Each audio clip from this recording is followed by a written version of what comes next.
நண்பர்களுக்கு வணக்கம். இந்த பாட்காஸ்ட்டில் மார்கன் ஹவுசல் எழுதின த சைக்காலஜி ஆஃப் மணி புத்தகத்தோட 17வது சாப்டர் என்னன்னு சொல்லி பார்க்கலாம்.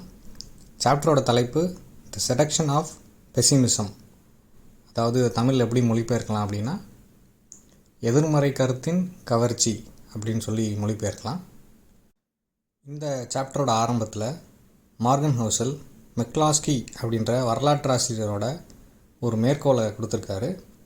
For reasons I have never understood, people like to hear that the world is going to hell அப்படின்னு சொல்லி அந்த மேற்கோள் கொடுத்துருக்காரு. மக்கள் எப்போவுமே உலகம் அழிய போகுது அப்படின்னா உடனே காது கொடுத்து கேட்பாங்க. நீங்கள் 80களில் 90களில் பிறந்தவராக இருந்தால் ஒரு ஹாலிவுட் இயக்குனர், குறிப்பிட்ட இயக்குனர், அவரோட பேர் எனக்கு ஞாபகத்துக்கு வரல, அவர் தொடர்ந்து உலகம் அழிய போகிறத பற்றின படங்களே எடுத்துக்கிட்டே இருந்தார்.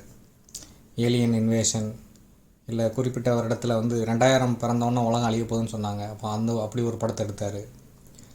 இந்த மாதிரி ஐசேஜ் வரப்போகுது, இப்படி தொடர்ந்து ஏன்னா இந்த மாதிரி படங்களுக்கு ஆடியன்ஸ் இருக்காங்க. இன்ன தேதியில் உலகம் அழிஞ்சிரும்னு சொன்னால் அதை நம்பக்கூடியவங்க இருக்காங்க. அப்போது உலகம் முழுவதும் இப்படி தான், இது குறிப்பிட்ட நாட்டில்னு இல்லை, எப்போவுமே ஒரு கெட்டது நடக்க போகுதுன்னு சொல்லி ஒருத்தர் சொல்கிறாரு அப்படின்னா மக்கள் உடனே காது கொடுத்து கேட்பாங்க. எதிர்காலம் நல்லா இருக்கும் அப்படின்னு சொன்னால் இவனுக்கு வேறு வேலை இல்லை அப்படின்னு சொல்லிட்டு போயிடுவாங்க. இந்த கருத்தை சொல்லி தான் அந்த சாப்டர் அவர் ஆரம்பிக்கிறாரு. எந்த ஒரு சாதாரண மனிதரும் ஒவ்வொரு நாள் காலையில் எந்திரிக்கும் போதும் இன்றைக்கி நாள் மோசமாக முடியும் அப்படின்னு நினைக்கிறதில்ல. எல்லோரும் நல்லபடியாக முடியணும்னு நினச்சி தான் அந்த நாள் சிறப்பாக அமையணும், நல்லபடியாக நடக்கணும், எல்லாமே அவங்க நினச்சது நடக்கணும்னு நினச்சி தான் எந்திரிக்கிறாங்க. அது ஒரு நேர்மறை எண்ணம். அது என்ன தான் எல்லாருக்கும் இருந்தாலும் இந்த எதிர்மறை தன்மை அப்படின்றது ஒரு சமூகத்தில், ஒரு சூழலில் அது அதிகரிச்சுக்கிட்டே இருக்குது அப்படின்னு சொல்லி மார்கன் ஹவுசல் சொல்கிறாரு. இதை சொல்லிவிட்டு 2008 ஒரு ரிசெஷன் வந்தப்போ அமெரிக்காவில் ரஷ்யாவை சேர்ந்த ஒரு பேராசிரியர், அவரோட பேர் இகோர் பனாரின், அவர் வால் ஸ்ட்ரீட் ஜேர்னலில் ஒரு ஆர்டிக்கிள் எழுதுகிறார். இதை வால் ஸ்ட்ரீட் ஜேர்னல் அவங்களோட முதல் பக்கத்தில் வெளியிடுறாங்க. அவர் அதில் என்ன சொல்கிறார் அப்படின்னா அமெரிக்கா பல துண்டுகளாக உடையும், அலாஸ்கா அப்படின்ற அந்த மாகாணம் ரஷ்யா கூட இணைஞ்சிரும், அதனுடைய தென் மாகாணங்கள் மெக்சிகோ கூட இணைஞ்சிரும், அப்புறம் கிழக்கு மாகாணங்கள் யூரோப் கூட இணைஞ்சிரும், மேற்கு மாகாணங்கள் டெக்சாஸ் ரிப்பப்ளிக்குன்னு தனியாயிரும். இப்படி பல நூறு துண்டுகளாக இந்த ரிசெஷன் காரணமாக அடுத்த சில வருடங்கள் அமெரிக்கா அப்படி உடஞ்சிரும் அப்படின்னு சொல்லி அவர் ஒரு ஆரிடம் சொல்கிறார். ஒரு கல்வி கற்ற பேராசிரியர், ஒரு பொருளாதார அறிஞர், ரஷ்யாவை சேர்ந்தவர். அவர் இப்படி ஒரு கருத்தை முன் வச்சார் அப்படின்னா அதை முதல் பக்கத்தில் அவங்க வெளியிட்டுறாங்க. வால் ஸ்ட்ரீட் ஜேர்னல் உலகத்தில் மிக பிரபலமான ஜேர்னல், அது அமெரிக்காவில் உள்ள ஜேர்னல். அவங்க அதை முதல் பக்கத்தில் வெளியிட்டிருக்காங்க. இப்போ இதை சுட்டி காட்டிட்டு இத்தனை வருஷம் கழிச்சு, அவர் எழுதி 12 வருஷம் கழிச்சு இல்லை 17 வருஷம் கழிச்சு அப்படி எதுவுமே நடக்கலை அப்படின்றது நமக்கு தெரியும். ஆனால் அன்றைக்கி அவர் இதை எழுதினப்போ அதை ஒரு ரெப்யூட்டட் ஜேர்னல், மிக பிரபலமான இருக்கக்கூடியவங்க அதை வெளியிடுறாங்க. ஏன் அப்படின்னா அந்த கருத்தை படிக்கிறதுக்கு நிறையா பேர் இருப்பாங்க, அந்த கருத்து அது உண்மையாயிருமோ அப்படின்னு எதிர்பார்க்குறவங்க, அதில் பெட்டு கட்டக்கூடியவங்க இருப்பாங்க அப்படின்னு சொல்கிறாரு. இந்த கருத்தை சொல்லிவிட்டு செகண்ட் வேர்ல்டு வார் முடிஞ்சிருந்தப்போ ஜப்பான்கிட்ட போய் யாரோ ஒருத்தர் இல்லை ஒரு ஜப்பானியர் ஜப்பான் மக்கள்கிட்ட, அன்றைக்கி ஜப்பான் மக்களுக்கு போதுமான உணவே இல்லை, அவங்க கிட்டத்தட்ட எல்லாத்தையுமே இழந்துட்டாங்க போரில், 2 அணுகுண்டுகள் அவங்க மேலே விழுந்து இருந்த செல்வம் அத்தனையும் இழந்துட்டாங்க, ஒவ்வொருத்தருக்கும் தேவையான உணவுக்கே பஞ்சம், ஒரு தனிநபருக்குரிய கேலரி கன்சம்ஷனே ரொம்ப கம்மியாக இருக்குது. அப்படி இருந்தவங்ககிட்ட போய் ஒருத்தர் மக்களே கவலைப்படாதீங்க, அடுத்த 40 வருஷத்தில் நம்ம ஒரு மிகப்பெரிய பொருளாதார சக்தியாக இருப்போம், நம்ம தான் தொழில்நுட்பத்தில் மிகப்பெரிய புதிய தொழில்நுட்பங்களை உருவாக்குறதுலையும், விலை குறைவான கார்களை உருவாக்குறதுலையும் இதெல்லாம் நம்ம தான் முன்னோடியாக இருக்க போகிறோம். நம்மளோட பெஸ்ட்டு ஃப்ரெண்டு யாராக தெரியுமா இருப்பாங்க? அமெரிக்கா தான் நம்ம பெஸ்ட்டு ஃப்ரெண்டாக இருப்பாங்க. அமெரிக்காவில் மிக முக்கியமான இடங்களில் மிக அதிக விலை மதிப்பு கூடிய ப்ராப்பர்ட்டிகளை நம்ம நாடு வச்சுருக்கோம் அப்படின்னு சொன்னால் அவரை பைத்தியக்காரன்னு சொல்லி எல்லோரும் திட்டிருப்பாங்க.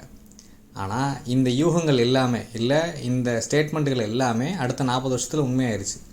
அமெரிக்காவுக்கு அடுத்த மிகப்பெரிய பொருளாதார சக்தியாக இந்த புதிய நூற்றாண்டுக்கு முன்பு வரை, சைனா ஒரு புதிய பொருளாதார சக்தியாக எழுவதற்கு முன்பு வரை ஜப்பான் தான் இருந்துச்சு. ஆனால் அப்படி ஒரு நல்லது நடக்கும்னு சொல்லி அவங்க இருந்த மோசமான சூழ்நிலையில், 2வது உலக போர் முடிஞ்ச சூழ்நிலையில் ஒருத்தர் சொல்லியிருந்தால் அதை அவங்க ஏற்றுக்கிட்டு இருக்க மாட்டாங்க அப்படின்னு சொல்கிறார். எப்படி ஒரு நெகட்டிவ் கருத்துக்கு ஓடி ஆட்கள் அதை கவனிக்கிறாங்களோ, பாசிட்டிவாக ஒன்று சொன்னால், நேர்மறையாக ஒன்று சொன்னால் அதை கவனிக்காமல் விட்டுருவாங்க. ஆனால் காலப்போக்கில் விஷயங்களை பார்க்கும்போது அது நேர்மறையாக தான் நடந்திருக்கும் அப்படின்னு சொல்கிறாரு. இந்த நேர்மறை எதிர்மறை கருத்துக்கள் இது வந்து பர்டிகுலர்லி பொருளாதாரம், பணம், ஸ்டாக்ஸ், இன்வெஸ்ட்மெண்ட்ஸ் இதெல்லாம் எப்படி அஃபெக்ட் பண்ணுது. ஒருத்தரும் இப்போது ஒரு நாளில் வந்து ஸ்டாக் மார்க்கெட்டு 4% கீழே போச்சு அப்படின்னா பிளட் பாத் இன் தலால் ஸ்ட்ரீட் அப்படின்னு சொல்லி நியூஸ் வரும். இல்லை நியூயார்க்கில் போச்சு அப்படின்னா அந்த நியூஸ் வந்து மிகப்பெரிய எழுத்துக்களில் பேப்பரில் வரும்.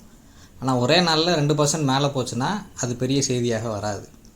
இப்போ எதனால் இந்த எதிர்மறை கருத்துக்கு இவ்வளவு கவனம் மக்கள் கொடுக்குறாங்க, அதுவும் பண விஷயத்தில் அப்படின்னு சொல்லி ஒரு கேள்வி எழுப்பிட்டு அவர் தொடர்ந்து பேசுகிறாரு.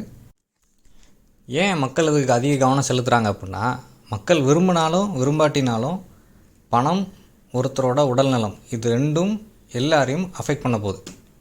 பணம் சார்ந்த நடவடிக்கைகள், பொருளாதார நடவடிக்கைகள் ஒருத்தர் அதில் ஆர்வம் காமிச்சாலும் காமிக்காட்டினாலும் அவரோட வாழ்க்கையை பாதிக்க போகுது.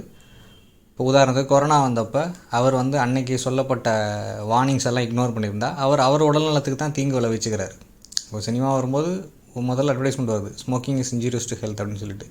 அதை அவர் இக்னோர் பண்ணுவார், தொடர்ந்து ஸ்மோக் பண்ணுவார்னா நஷ்டம் அவருக்கு தான்.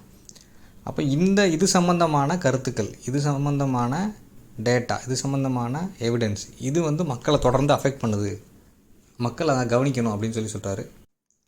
இப்போ ஸ்டாக் மார்க்கெட்டை பொறுத்த வரைக்கும் எல்லாரும் அதில் இன்வெஸ்ட் பண்ணியிருக்காங்க, அதை பற்றி ஏன் மக்கள் கவலைப்படணும்னு சொல்லி கேட்டால் அதுக்கு அவர் ஒரு டேட்டா சொல்கிறாரு. கிரேட் டிப்ரெஷன் 1929 அமெரிக்காவில் நிகழ்ந்தப்போ அன்னைக்கு இருந்த பாப்புலேஷனில் 2.5% மக்கள் தான் ஷேர் மார்க்கெட்டில் இன்வெஸ்டே பண்ணியிருக்காங்க, அதில் ட்ரேடே பண்ணுறாங்க. ஆனால் அது கீழே போன உடனே கிட்டத்தட்ட அது உலக பொருளாதாரத்தையே ஆட்டி படைச்சிட்டு தான் அப்புறம் சரியாச்சு. இன்றைக்கி வந்து அமெரிக்காவில் இருக்கக்கூடிய பாப்புலேஷனில் பாதிக்கு பாதி ஸ்டாக்ஸில் இன்வெஸ்ட் பண்ணுறாங்க, 50% ஆஃப் த பாப்புலேஷன் அப்படின்னு சொல்லி சொல்கிறாங்க. அப்போ நீங்கள் விரும்பினாலும் விரும்பாட்டினாலும் அதில் ஏற்படக்கூடிய மாற்றம் ஒரு பொருளாதார சுழற்சியை ஏற்படுத்த தான் செய்யும் அப்படின்னு சொல்லி சொல்கிறாரு. இதுக்கப்புறம் எண்ணெய் வளம் அன்னைக்கு 2008 வந்து ஒரு சுற்றுச்சூழல் எழுத்தாளர் சொல்கிறாரு, லெஸ்டர் ப்ரவுன் அப்படின்றவர், 2030 வந்து சைனாவுக்கு 98 மில்லியன் பேரல் தேவைப்படும் ஒரு நாளைக்கு.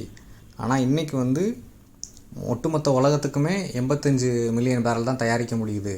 அப்படி இருக்கும்போது சைனா வந்து உலக எண்ணெய் வளங்களை சுரண்டும், இல்லை அதை ஆக்கிரமிக்கிறதுக்கு எல்லா விதமான முயற்சிகளையும் மேற்கொள்ளும் அப்படின்னு சொல்லி சொல்லியிருக்காரு.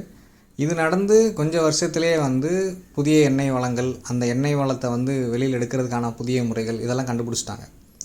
அப்போது ஒவ்வொரு பொருளாதார அறிஞரும் நம்பக்கூடிய ஒரு பொருளாதார பார்வை என்ன அப்படின்னா, இதுக்கு எக்ஸ்ட்ரீம்லி குட் இல்லை எக்ஸ்ட்ரீம்லி பேட்னு ஒன்றுமே இல்லை. ஏதோ ஒரு சூழ்நிலை தப்பாக போகுது அப்படின்னா அதை சரி செய்வதற்கு உடனே ஒன்று கண்டுபிடிப்பாங்க. ஒரு தேவை இருக்குது, டிமாண்ட் அண்ட் சப்ளையில் ஏதோ ஒரு பாதிப்பு இருக்குன்னா, டிமாண்ட் அதிகமாக இருக்குது, சப்ளை குறைவாக இருக்குன்னா அதை சரி செய்வதற்கான விஷயங்களை இந்த மார்க்கெட்லேயே கண்டுபிடிக்கப்படும் அப்படின்னு சொல்லி ஒரு கருத்தை முன்வைக்கிறாரு. அது மட்டும் இல்லாமல் ஆயில் ரிசர்வ்ஸ் வந்து அவ்வளோதான் இருக்குது, அது லிமிட்டடாக தான் இருக்குது. அப்படிங்கும்போது குறிப்பிட்ட லிட்டர் பெட்ரோலுக்கோ டீசலுக்கோ அதிக மைலேஜ் தரக்கூடிய வண்டிகளை மக்கள் கண்டுபிடிக்கிறாங்க. ஹைப்ரிட் வாகனங்கள் இன்றைக்கி வந்துருச்சு, பேட்டரி வாகனங்கள் வந்துருச்சு. இப்போ ஒரு பிரச்சனை அப்படின்னா அதுக்கு பல சொல்யூஷன்ஸ் இருக்கும்.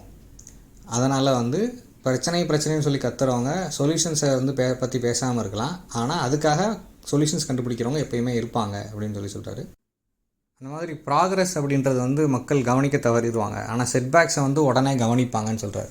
இப்போ உதாரணத்துக்கு அவர் ஏரோப்ளேன் பற்றி சொல்கிறாரு.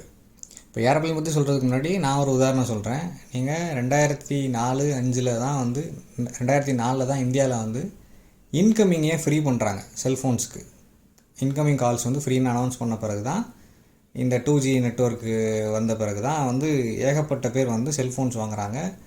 இன்கமிங் ஃப்ரீ ஆகுது, மெசேஜஸ் வந்து ஃப்ரீ ஆகுது.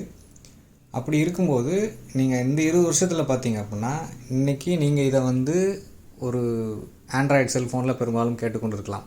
இப்போ இந்த 20 வருஷத்தில் இந்த ப்ராக்ரஸ் அப்படின்றது வந்து கற்பனை பண்ணி பார்க்க முடியாது. 2005 வந்து உள்ளவங்ககிட்ட நம்ம சொல்லியிருந்தோம் அப்படின்னா 20 வருஷம் கழிச்சு எல்லோரும் கையில் இவ்வளோ பெரிய ஒரு ஃபோன் வச்சுருப்பாங்க, அதில் எல்லாமே பார்க்கலாம், அதில் வந்து வீடியோ கால் பேசலாம்லாம் சொல்லியிருந்தா அவங்க சிரிச்சிருப்பாங்க.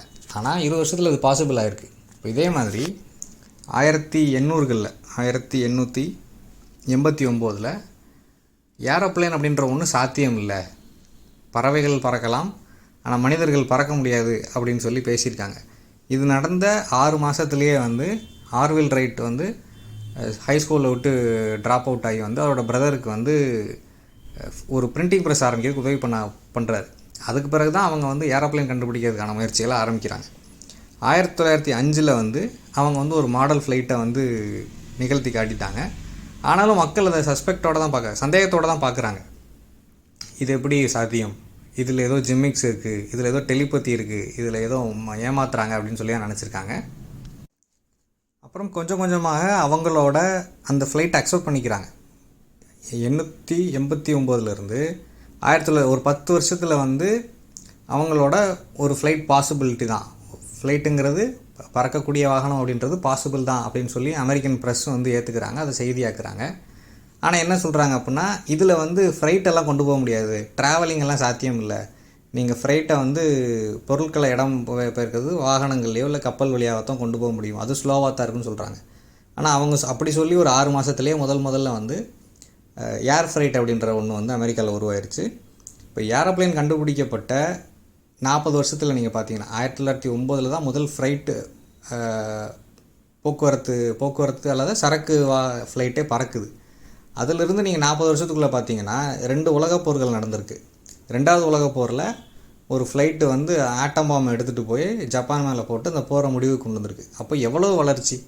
89 ஃப்ளைட் இல்லைன்றதுலேருந்து ஒரு 50 வருஷத்துக்குள்ளே ஃப்ளைட்டால் யுத்தங்களே மாறிடுச்சு. அந்த நேரடி யுத்தத்திலேருந்து வான்வழி தாக்குதல்னு ஒன்று வந்த உடனே எப்படி அது வந்து யுத்தத்தை மாற்றிருச்சு, நாடுகளையே மாற்றிருச்சு அப்படின்னு சொல்லி சொல்கிறாரு. ஸோ இதெல்லாம் சொல்லிவிட்டு முதல்ல ஒன்றை பார்க்கும்போது அது பாசிபிளான்னு தோணலாம், இல்லை ஒரு டவுன்வர்டு ட்ரெண்ட் இருக்குன்னா அதை மக்கள் பெருசாக கவனிக்கலாம். ஆனால் 10 வருஷத்துலன்னு சொல்லி பார்க்கும்போது அதோட வளர்ச்சி எப்பயுமே அபரிமிதமாக தான் இருக்குன்னு சொல்கிறாரு. இப்போ நீங்களே இந்தியன் ஸ்டாக் மார்க்கெட்டை கம்பேர் பண்ணி பாருங்கள். கொரோனா வந்தப்போ ஒரு டவுன் டர்ன் இருந்துச்சு. நிஃப்டி 50 16,000 பாயிண்ட்லேருந்து 8,000 பாயிண்ட் வரைக்கும் போச்சுன்னு நினைக்கிறேன். அதுக்கப்புறம் 26,000 பாயிண்ட் வரைக்கும் இந்த 5 வருஷத்தில் அது மேலே போயிருக்கு. இப்போ சடனாக 3,000 பாயிண்ட்டு கீழே போயிடுச்சு. இப்போ 3,000 பாயிண்ட்டு கீழே போனோன்னு தான் மக்கள் வந்து அதை பதறி அடித்து பார்க்குறாங்க. தங்கத்தோட விலை தாறுமாறாக மேலே போகுது. ஆனால் அந்த 16,000 பாயிண்ட்லேருந்து 26,000 10,000 பாயிண்ட் வரதுக்கு 5 வருஷத்துக்கு மேலே ஆயிருக்கு. நீங்கள் நிஃப்டி 50 ஆரம்பிச்சிலேருந்து பார்த்தீங்கன்னா கிட்டத்தட்ட 25 வருஷத்துக்கு மேலே ஆகி தான் இத்தனை 1000 பாயிண்ட் வந்திருக்கு. இப்போ லாங் டேர்மில் அந்த பாசிபிலிட்டி இருக்கும். ஆனால் இதை வந்து எத்தனை % க்ரோத்துன்னு யாரும் சொல்ல மாட்டாங்க. நிஃப்டி 50 ஆரம்பித்தப்போ ஒருத்தர் அன்றைக்கி அதில் 1 லட்ச ரூபா போட்டிருந்தாருன்னா இன்றைக்கி அதோட மதிப்பு பல கோடிகள் இருக்கலாம். ஆனால் இந்த வளர்ச்சியை யாரும் பார்க்க மாட்டாங்க. ஒருத்தர் 1 கோடி போட்டு 30% கீழே போயிடுச்சுன்னா 30 லட்சத்தை இழந்துட்டாருன்னா அதை தான் பெருசாக சொல்லுவாங்க அப்படின்னு சொல்லிட்டு கடைசியில் ஸ்டீஃபன் ஹாக்கிங்கோட கதையை சொல்கிறார். ஸ்டீஃபன் ஹாக்கிங் வந்து 21 வயசாக இருக்கும்போதே அவரால் வந்து பேச முடியாமல் போயிடுச்சு. அந்த முடக்குவாத நோயால் வந்து ஒரு வீல் சேர் பவுண்ட் ஆகிட்டார். இப்போ அவர்கிட்ட கேட்கும்போது அவர் என்ன சொல்லியிருக்காரு அப்படின்னா வந்து, இதுக்கு பிறகு என் வாழ்க்கையில் நடந்த எல்லாமே போனஸ் தான் சொல்கிறார். 21 வயசுக்கு அப்புறம் அவர் அதுக்கு பிறகு தனக்கு வாழ்க்கை இல்லைன்னு முதல்ல நினச்சிருக்காரு. ஆனால் நவீன தொழில்நுட்பத்தால் அறிவியலால் அவரால் வந்து கம்யூனிகேட் பண்ண முடியும், அவரால் புத்தகங்கள் எழுத முடியும் அப்படின்ற நிலை வந்தப்போ அதை வந்து ரொம்ப பாசிட்டிவாக பார்க்குறாரு. ஸோ அப்படி ஆப்டிமிஸ்டிக்காக தான் நம்ம எல்லோரும் இருக்கணும். லாங் டேர்மில் வாழ்க்கை வந்து எப்பயுமே நேர்மறை விளைவுகளை தான் கொண்டு வரும் அப்படின்னு சொல்லி இந்த சாப்டர் முடிக்கிறாரு. அடுத்த சாப்டரில் பார்க்கலாம். தேங்க்யூ.